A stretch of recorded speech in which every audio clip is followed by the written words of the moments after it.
So we're coming up on 5:05, so I want to be respectful of everybody's time.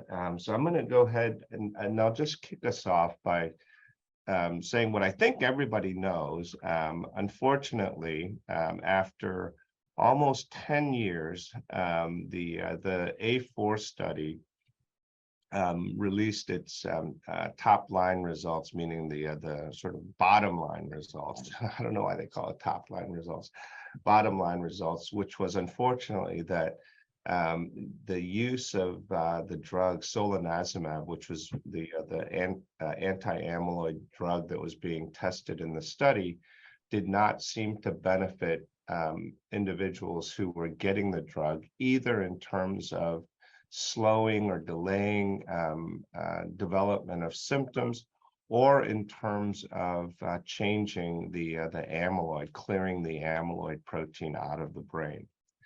And so we've learned a lot over the last 10 years, and I think we have a pretty good understanding of the reason that the study turned out the way that it did.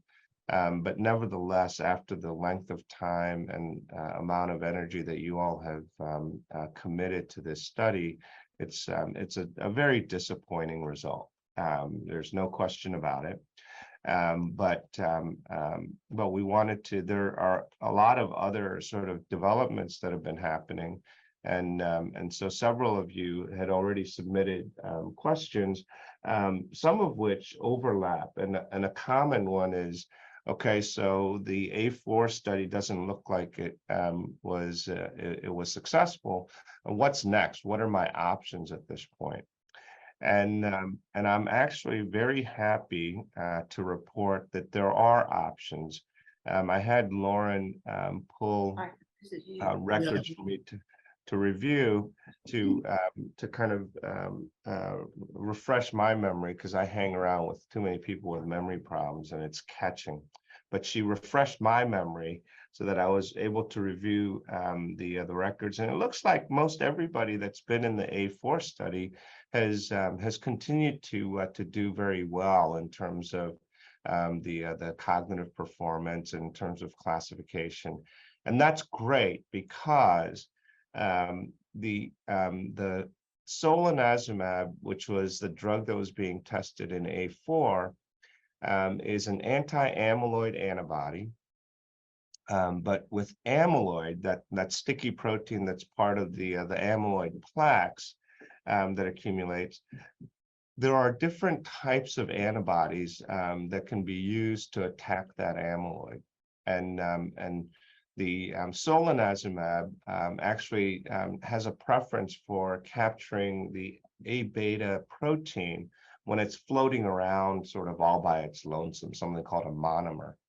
But when the amyloid protein begins to accumulate inside the brain, it goes through a transition where 2 or 3 or 4 of the A beta peptides will stick onto each other, creating something called an oligomer. And then those may form bigger clumps that are called protofibrils, and then fibrils, and then complex sort of plaque structure. So they get bigger as they sort of stick onto each other. And it looks like the antibodies that target the monomer, the single floating A beta proteins, they do not effectively clear out the amyloid out of the brain. And it looks like that actually is an important aspect of how these antibodies work in terms of in order to be effective at having a clinical impact. The other drug that you guys may there have been 2 that have been discussed a lot in the last couple of years. A drug called aducanumab or Aduhelm, and then a newer one called lecanemab or Leqembi. And we're not going to talk about aducanumab anymore because that caused a lot of controversy, but it ultimately was not able to gain sufficient evidence or support to make it be a clinically viable option. But in December, the results for lecanemab, Leqembi, was reported, and it was positive. And in fact, In July, the company ASI is meeting with the FDA to get regular standard approval of that drug for use in patients who have very early stage symptoms of Alzheimer's disease. And so this will be the first normally approved new drug for Alzheimer's in over 20 years. And it's showing evidence of being able to slow down the progression by about 25 to 30% in individuals who have very early stage symptoms of disease. And the reason that that's so encouraging is that drug now is being tested in individuals who are healthy. So the same idea as in the A4 study, is anybody, actually, it's something I should have checked that I neglected to check. Are any of our participants over the age of 80? No? Nobody wants to claim to be an octogenarian? Yes, we do have some. Who's over 80? Mr. Marsh? Yes, I turned 83 last month. Daggone it, what'd you do that for? Hey, Neil, how are you? And Mr. Pryor, good to see you. I'm 89.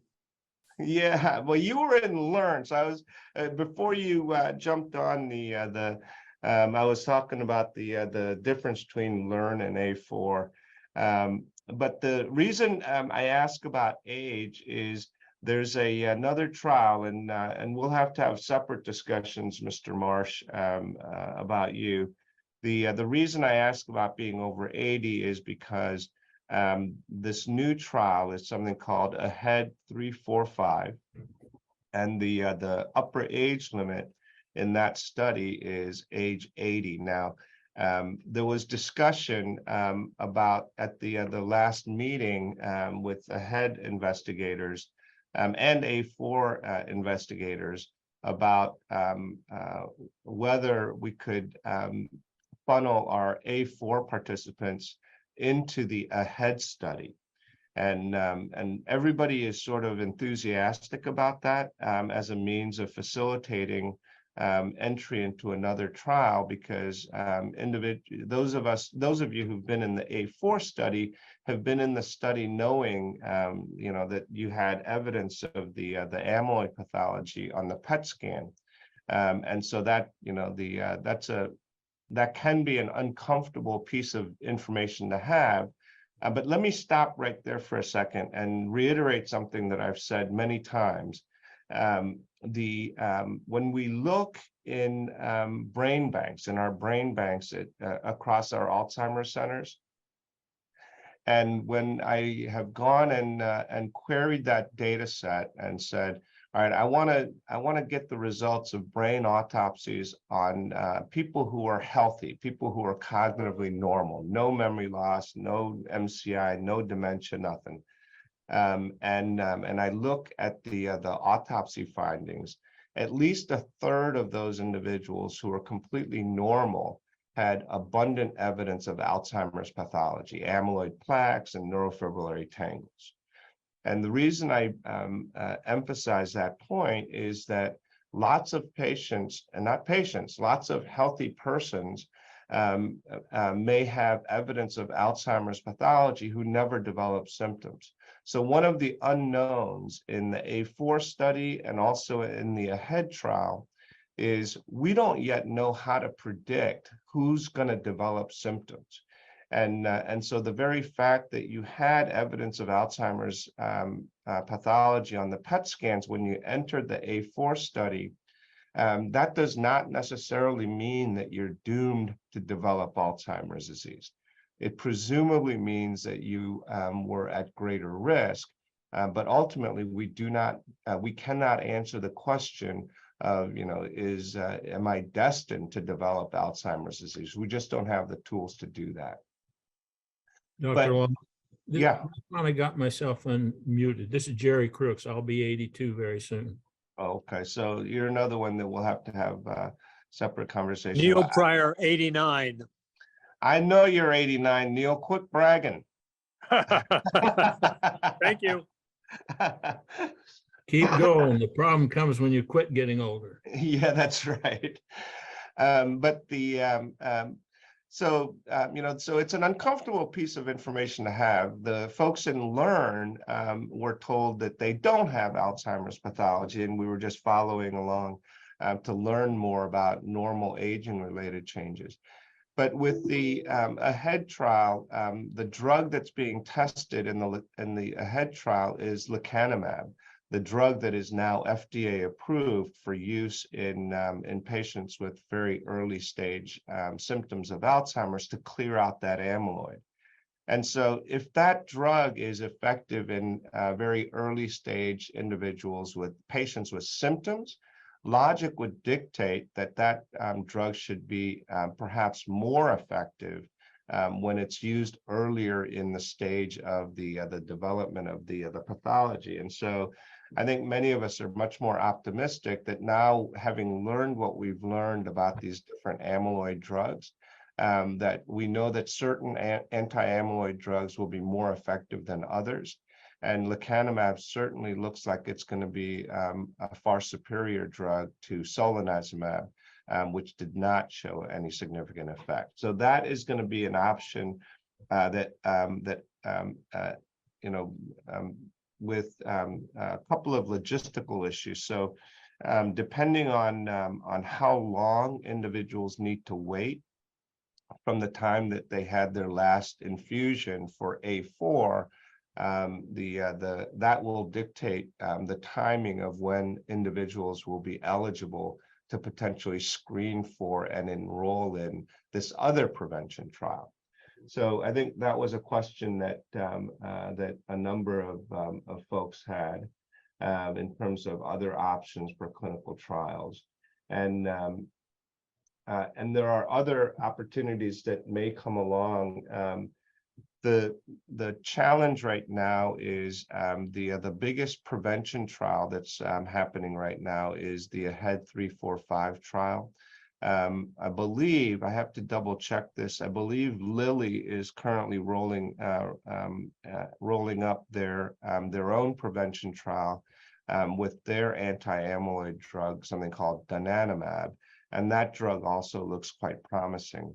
But most of the other trials right now are trials that are enrolling individuals who already have symptoms, and fortunately, you would not be eligible for those studies because you're doing too well. So that's sort of a silver lining. But in terms of prevention trials, currently the primary option that we can offer in a fairly short time frame is the AHEAD trial.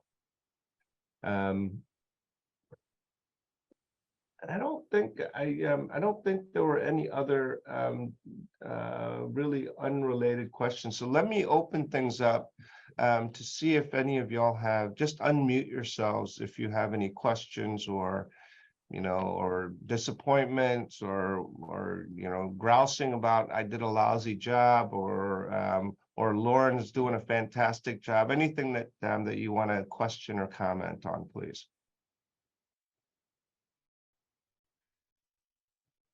Do I understand there's going to be a follow-up appointment? And what does that going to include? So I'll let Lauren field that one. She knows the details. Yeah, I can talk about that a little bit. So that is what they're calling an early termination visit. And so that is expected to be completed by June 8th.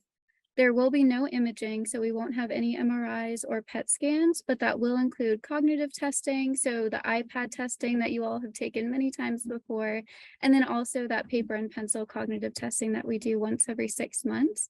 It'll also include some questionnaires, both about mood and about feelings about Alzheimer's disease in the future. And then that will also include a phone interview with your study partner and then an interview in person with yourself. That is called the clinical dementia rating. We've done that once a year in the study. And so that will be included. And then there is an optional blood draw that will be coming up. We're waiting right now to get the addendum for that. So that will be another consent form that you all will have to go through with me. But basically that will be an optional blood draw to look for some blood biomarkers, but that's what that will include. So no imaging, but there will be a blood draw included if you choose to include that in your visit. And just so you know, sometimes I think when these studies end and they're not successful, you know, there are a couple of scenarios that have come up in the past. One is if there are not immediate alternative options, and this becomes particularly acute for individuals who are experiencing symptoms already, but it can certainly would be understood if you had similar sort of feelings as well, that, okay, the study's done and now, you know, you've dropped me like a hot potato and I've got no other alternatives. The other question you might have is, well, it didn't work. Why are you bothering me with more testing and visits and stuff like that? And the reason for that second question is because even though the study was a failure in terms of not having provided evidence of clinical benefit, it's still important to learn from this. So all of the scans that you did over the years, all of the testing that you did over the years, those data will all be aggregated and will be published in probably a pretty high profile paper. Because I mean, this study, because of the pandemic and the extension of the study, it went for almost 10 years. And so there is a lot of learning that can come out of the data and scans and everything else that was collected. And so yeah, on the one hand, it is disappointing and you're just going, okay, I just want to wash my hands of it. But it would be helpful, certainly, if we could capture the last bits of data and close the loop on this study as we think about sort of options for going forward. And the blood draw is to do something that was not even a thing when A4 started, and that is to measure proteins in the blood. So, you know, we did spinal taps on some of you. And the reason that we did the spinal taps is because in the spinal fluid, we can measure proteins related to those Alzheimer's pathologies in the brain. When we started A4, there was no blood test for it. And now there are some tests that look promising in the blood that look like they may be effective at identifying individuals with evidence of Alzheimer's pathology. And so that's why the additional blood draw is being included in an amended protocol. You mentioned about the 10 years. I've been in the study 7 years. That seems like a long time. Does that mean I'm probably not an early kind of symptom person if I've been doing this for 7 years? No, 7 years is a long time. I mean, let's not kid ourselves. 7 years is a long time. The first, I can't remember, it might have been 2014 when the first participant was enrolled in A4 among all of the sites everywhere. And I can't remember when we enrolled our first participant here at Emory. It's been so long ago now, I can't remember if we experienced any delays in our startup or not, but the first participants enrolling in A4 were almost 10 years ago, and that's what I meant about that. The actual study period where people were getting the blinded drug or placebo, that was the original protocol design was for 4.5 years, and then after the blinded period, the intent was to put people into that open label extension when everybody was getting the active solanezumab drug. And so depending on when people were enrolled, they might have been getting the open label solanezumab for 5 years at this point, or close to it. So that's what I meant by that. 7 years is still a pretty long time, Jerry. But what I was curious about is, you know, we were enrolled because we're early on in all this, but now it's been 7 years for me. That doesn't sound early on. No, I see what you mean. Yeah, so so that's what I was alluding to before about the pathology. So what we think we know, my late father-in-law was a classic humanities professor, and one of his pet peeves was hearing people say, well, we used to think, but now we know. And his point was, no, it should always be, we used to think and now we think, or we used to believe and now we believe. But what we believe is that in people who have developed symptoms of Alzheimer's disease, so the people that I see in clinic, when I see somebody who has clearly experienced significant decline, and I attribute that to Alzheimer's disease based on spinal fluid testing or whatever else I may be doing, if I think that person has symptoms of Alzheimer's disease, what we believe now is that the pathology, the plaques and tangles, had been evolving inside that person's brain for maybe as long as 20 years, okay? And so this is in a person who has developed symptoms. But what I was alluding to before about the brain bank is that we don't know that everybody who has evidence of pathology is going to develop disease. So if I identify the presence of amyloid plaques 7 years ago, does that mean that from that point to 20 years from that point that Jerry Cook is definitely going to develop symptoms of Alzheimer's disease? No, it does not. Because some people may have pathology that never get sick. And so, the argument that you might make, and some people do, is, well, those people who died, who had plaques and tangles in their brain but never got sick, if they had lived another year or 5 years or 10 years or 20 years, they would have gotten sick. Well, we don't know that. We think that that there is a differing level of resiliency, so that some people can tolerate the presence of pathology or aging-related changes and without suffering consequences in terms of detrimental clinical symptoms. And so it may be that some people accumulate this pathology and they're never going to get disease. And we just don't know the answer to that. So it's sometimes a little tricky thing to pin down. But just because you've been in the study for 7 years, so we know that you've had pathology for at least 7 years, does not necessarily mean that symptoms are around the corner. Okay. Yes, sir, Mr. Marsh. You may have answered this question, but I'm going to ask it anyway because I was told in the military that there's no such thing as a dumb question. There is no For such 8 thing as years. a dumb question. Oh, okay, right.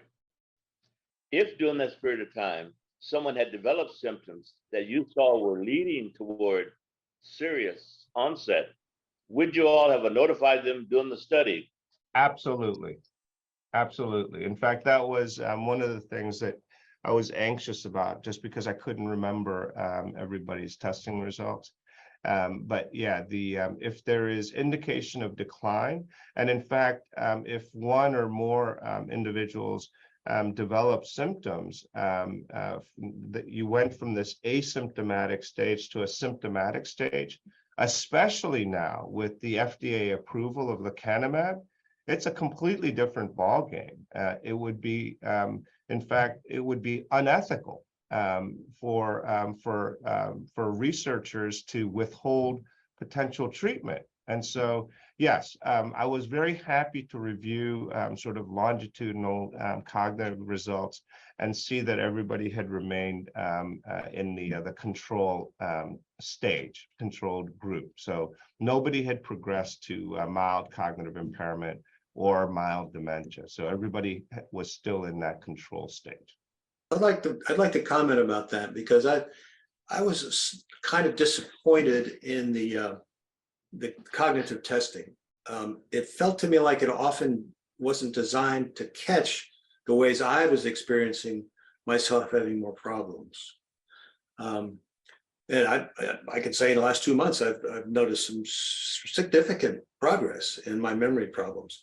But the things that I'm doing in the cognitive thing don't seem to somehow test for those things that I'm experiencing. That is actually a very, it's an excellent point, and it is something that has been raised in a number of venues, that what we're doing in terms of our clinical assessments or research assessments or cognitive testing, in many ways, is testing the wrong things, that it's not testing things that are truly impactful for individuals who are dealing with those kinds of concerns. And so you're absolutely right about that. The protocol for the cognitive assessments were set up and designed to be relatively sensitive to early stage changes. So there's something called the PAC, the preclinical Alzheimer's cognitive, whatever the other C is. But those things were developed over time to incorporate elements that appeared to be the most sensitive to very early stage changes. But you're absolutely right that they may not necessarily be capturing the symptoms, the subjective symptoms, and we don't discount the subjective symptoms. And then the other consideration here is that even though the cognitive testing that's built into the study was specifically designed to try to be sensitive to changes, all of you are really smart. And so one of the challenges when we do our cognitive assessments in our clinic, we do a battery that's comparable, that's similar. We don't have the long clinical dementia rating scale interview that you guys do. But one of the things that I tell people, if they come to see me in clinic and they have a lot of subjective concerns and they look fine on the standard cognitive testing, I tell them, well, usually I won't do this unless you've really pissed me off, but I can send you to one of our PhD neuropsychologists to torture you with 5 hours worth of testing. And sometimes that's necessary for really high functioning people with very subtle symptoms, because it can be missed, and it can be missed in the battery that we're using in this study. It can be missed in the hour-long battery that we do in clinics. And so your concerns are certainly not discounted. And I don't. It will vary for individuals depending on who your regular clinical providers are, but I can certainly facilitate the torture for anybody who might wish it, to undergo much more detailed testing if you have very serious concerns that you have experienced decline, because they can often pick that up where the shorter testing might not. And again, like I said, with lecanemab potentially coming online later this year, demonstrating stage of disease, if it's symptomatic, that may have a significant impact because it may be a drug that you want to get on, that you need to get on. Let me ask that question a slightly different way. Then, there are days when you think, man, I've got a real problem, and days you don't. But this testing, I assume you assign some kind of a score as you went. Is there any possibility we can find out, okay, on a 1 to 100 scale, when you started, you were 90 on that scale and you're down to 80 now, or you're down to 50, to get some kind of feel for whether your testing has actually changed or not? Yeah, absolutely. So, the people are funny, and the institutional review board that protects research participants is funny too. They're very touchy about what information is and is not shared. I personally feel like this is your data, and if you want it, you should be able to get it. The caveat is that these things don't come with a report, so they're not clinical reports. So if I sent you for cognitive testing in a clinical context, there is a report that would come with it. So the neuropsychologists are all frustrated writers that all dreamt of writing the great American novel, and so they'll give you a report that might be 10 pages long. these tests that we do don't come with any kind of interpretation. But what a reasonably intelligent person like all of you can do is potentially just look through the numbers and say, okay, what was my score in 2000? What was my score in 2018? What was my score in 2019, and so on. And that's what I was basically doing. And those numbers fluctuate some, is the other thing. But you can do a comparison of your own numbers. And Lauren will have to tell me if I'm going to get myself in trouble with the IRB or with the sponsor. But I personally have no problem with handing you a copy of your reports over the years, and you can compare what those numbers look like. But what I did was I did see that. Yeah, and I did that and did not see any clear patterns of decline that made me worry. And so I felt quite reassured after that review. Well, there's a difference though between starting to develop real symptoms and being closer to that point.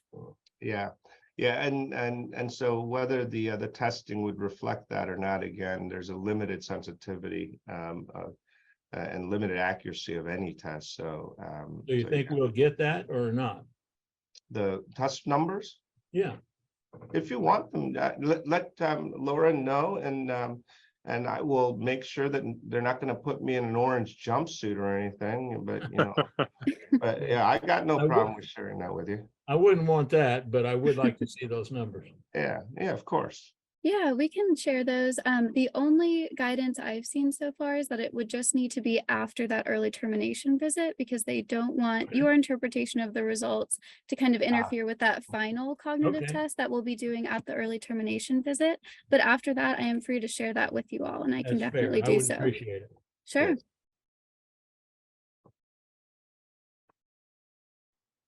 Any other questions about what's been going on here?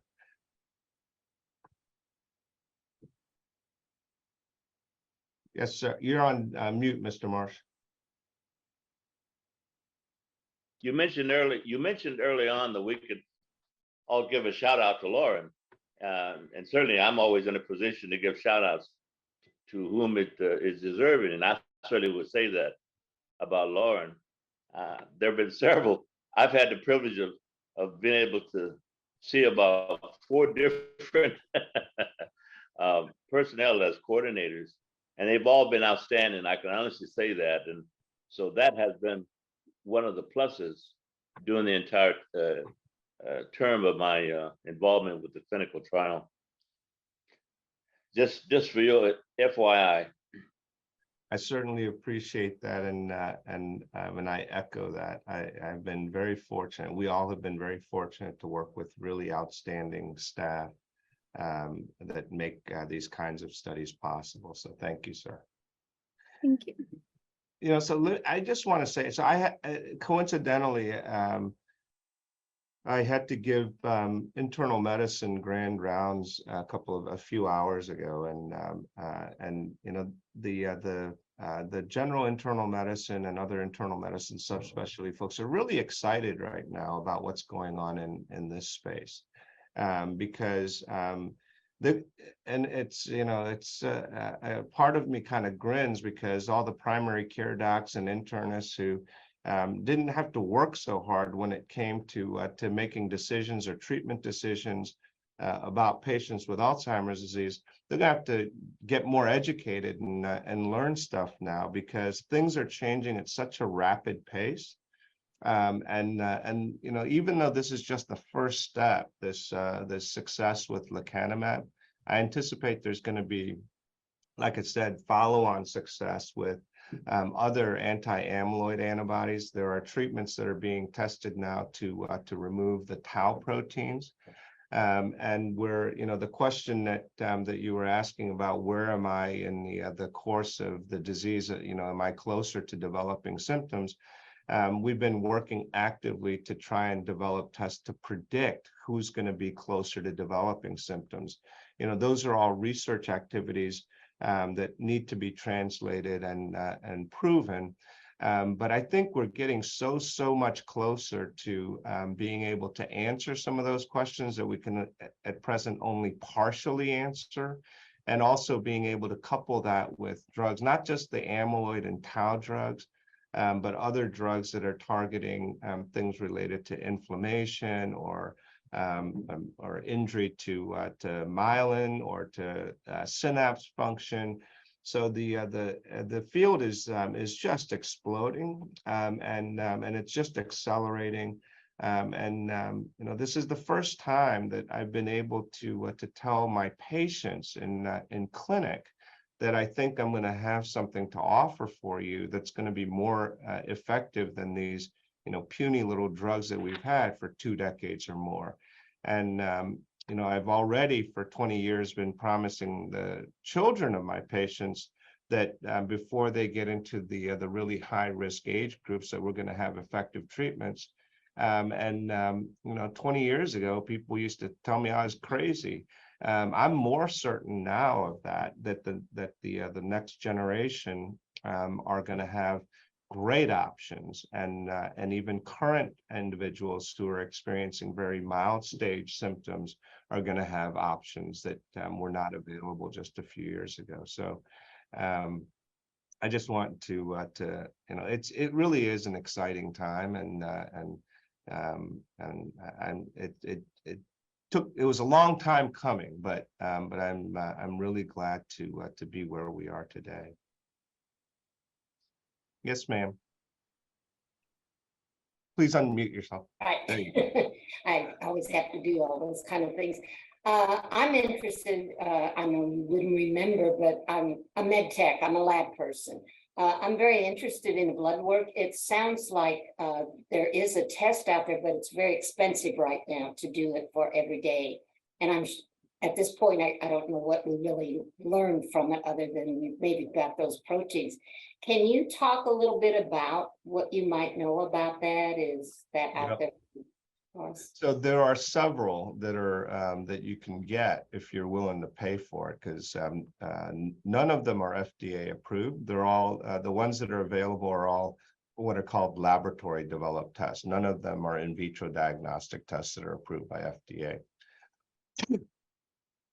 And the first one was a test that came out of a startup company that spun off of WashU in St. Louis, called a company called C2N, and they are actually measuring a combination of things. They actually are successfully measuring the amyloid protein in the blood, and several groups have tried to do that, but they've been more successful because they use a combination of something called immunoprecipitation and mass spectrometry. So it's a complicated protocol, but they're doing it quite well. And so they're able to measure that reliably, and they're also now doing measurements of something called phospho-tau. And that's really where a lot of work is happening now, because the amyloid protein is in extremely low levels in the blood. But the phospho-tau proteins appear to be more reliably detectable. And there are a number of different companies that have developed tests with antibodies targeting slightly different modifications on the tau protein. Right now, something called P217 tau appears to be sort of the most promising. And those are proteins that are reflecting the tau abnormalities in the brain that get into the blood. Don't ask me how they're getting there. It's a complicated question, but they're detectable in the blood, and they're showing promise. Something that's been bugging me is I think that that people have started using that test prematurely. It's certainly not ready for prime time in terms of clinical diagnostics, but they've been using these tests in clinical trials. Some of the clinical trials are using these blood tests to filter potential participants, to screen individuals to try and have a higher proportion who are going to screen positive on the PET scan. And I know for a fact that a number of our patients who've been referred to a couple of studies were rejected from those studies inappropriately because of the results of that plasma test. And so right now, you know, they're an interesting tool, but I still view them as a research tool. But I'm hopeful that in the not distant future, we will be able to effectively use blood tests instead of spinal fluid tests or really expensive PET scans to accurately determine the presence or absence of Alzheimer's disease.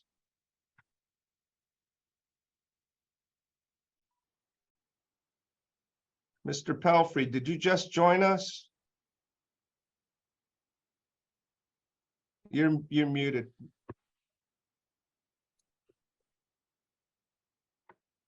You're still muted.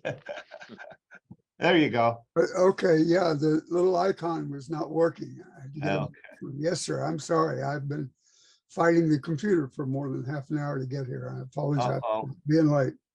Uh-oh, that might be a test. Well, did you have any burning questions? Well, I heard cure in there, and I heard a way a PET test to actually determine Alzheimer's. That's a lot of news to me, but I certainly don't want you to back up with all these other folks here. Well, we will be communicating, having additional follow-up communications about potential alternatives. Did he just disappear? Oh, no, there he is. He just moved. I'm here. About potential alternatives and options going forward. There's still some things being worked out. So as you come in for your early termination visits, I don't know why they call it early termination. It's termination visits. We should have more details on some of those things. One of the things for those of you who may be interested in the AHEAD trial, one of the things that we'll need to get input on is what they're going to do with that protocol in terms of the length of time that will have to pass between the last A4 infusion visit and potential screening and eligibility for the AHEAD study. But Phyllis Vaughn is on this Zoom, and she's helping to lead the AHEAD study. So our team will talk to each other and kind of coordinate things. Are you going to automatically send out the recording of this to everybody? Are we recording? Oh, good. Yes. Yep, we Yeah. are recording. I was like, well, if we're recording it, we could do it. Yeah, we can do that. Yep, I will send that out to everyone. Okay, thank you. I Mr. have Marshall? another question. Is there, some of us will probably, in our clinical experience, is there any accomplishment of whatever that you all can give to patients who've been involved for the last 10 years?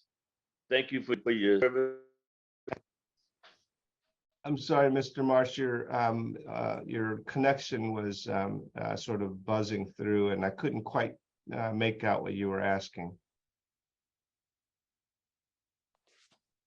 I was asking, can you hear now? Yeah.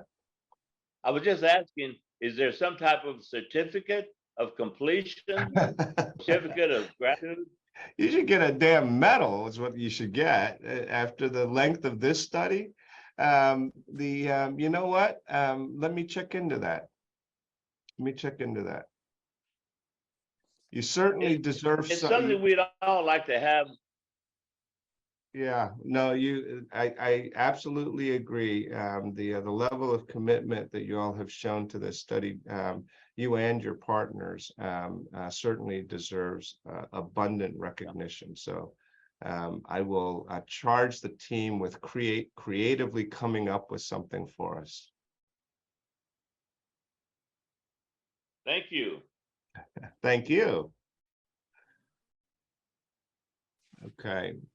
Well, if there are no other burning questions, if you think of other questions, just fire them at Lauren, and she'll fire them at me.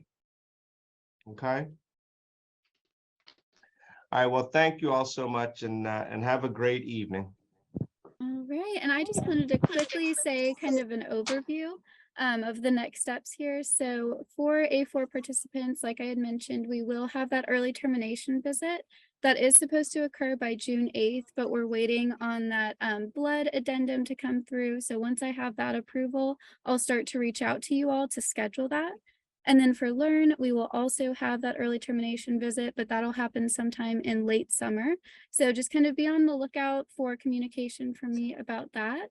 And I also just really wanted to express my gratitude to all of you. You have been amazing participants and study partners to work with. And I really looked forward to all of our visits and getting to hear about your grandchildren and your European vacations and just all of your adventures throughout life. So I really appreciate you all, sharing that with me and trusting me as your study coordinator. And I hope you know that I will always be a resource for all of you as well. Thank you. Thank you, Lauren. All right. Take Thank you. care, everybody.